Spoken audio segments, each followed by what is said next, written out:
Module 3, Medicare, Medicaid, and C and CHIP, Public and Social Health Insurance.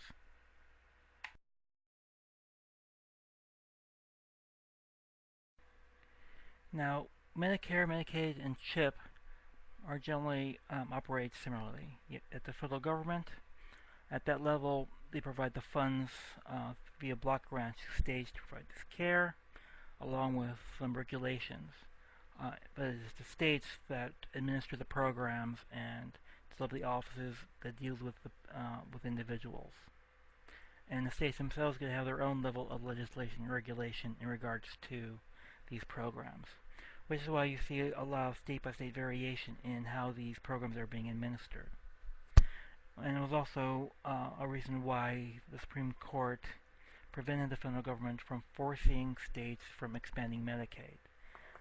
That is, each state was allowed to make the choices for themselves, and so as a result, you saw a lot of states that worked to expand Medicaid, and others didn't.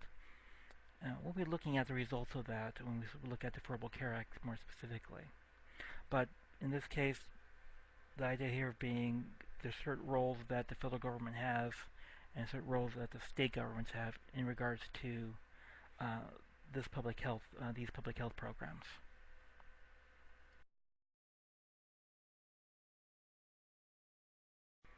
Now, Medicare is the specific healthcare system that handles people over age 65 and older. But they also provide care for individuals with certain disabilities and with those with permanent kidney failure. So there's a specific focus in regards to who can receive Medicare. It's administered specifically by, or the enrollment is handled specifically by the Social Security Administration, and it's paid through our what's referred to as a FICA tax.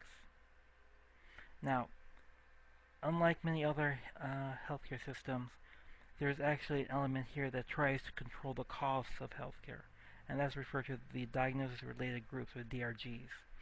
So that is these programs that look at all the kinds of care that people receive and dictate what it will pay for each procedure.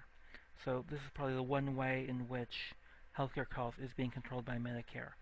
Unfortunately, this is also a factor that causes problems and may limit people's acceptance, or some healthcare providers' acceptance of Medicare, if they feel that they're receiving less than what they feel that they should for particular kind of healthcare.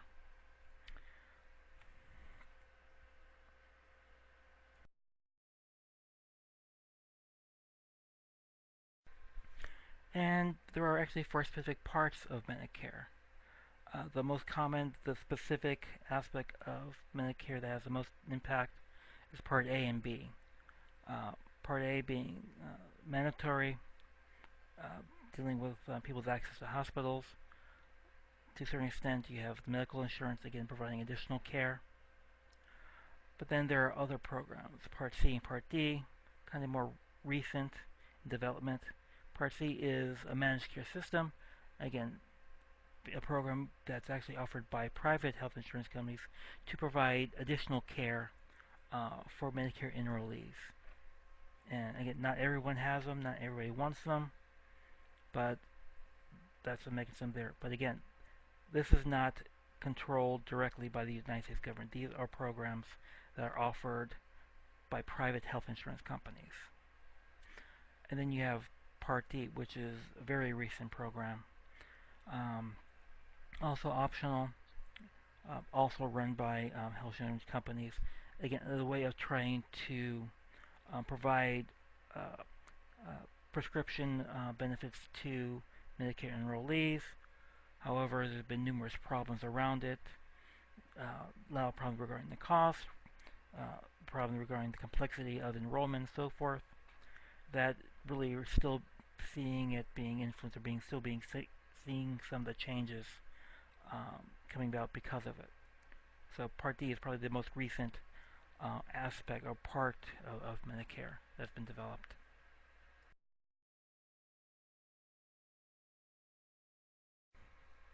Now, Medicaid is a program specifically for low-income individuals and strictly administered by states, and each states have their own regulation in regards to who can enroll, who cannot, and so forth. It's also one of the more expensive items or expensive activities that a state has to handle. And unlike Medicare, which is funded for the most part by the FICA tax, there really isn't a tax that goes to fund Medicaid specifically.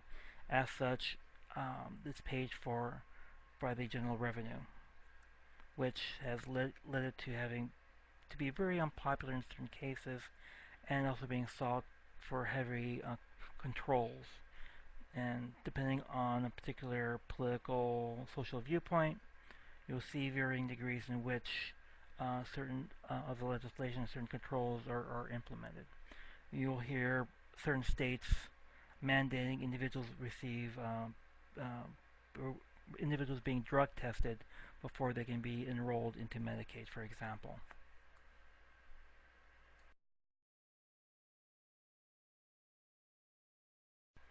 Now, CHIP is the most recent public health insurance package that was created. It was created back in the basically late 1990s, and for the most part, this arose because the Clinton healthcare plan failed. They developed an alternative plan specifically for low-income children, or children that with families who may not be eligible for Medicaid.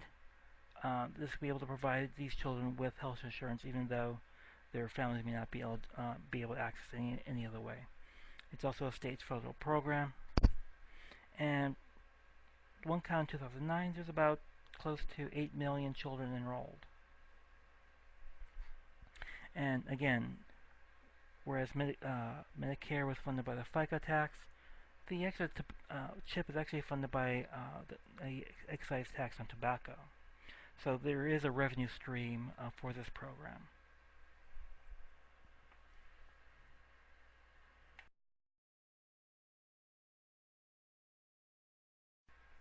Okay, this is pretty much a pre-Affordable Care Act discussion of who pays for health care.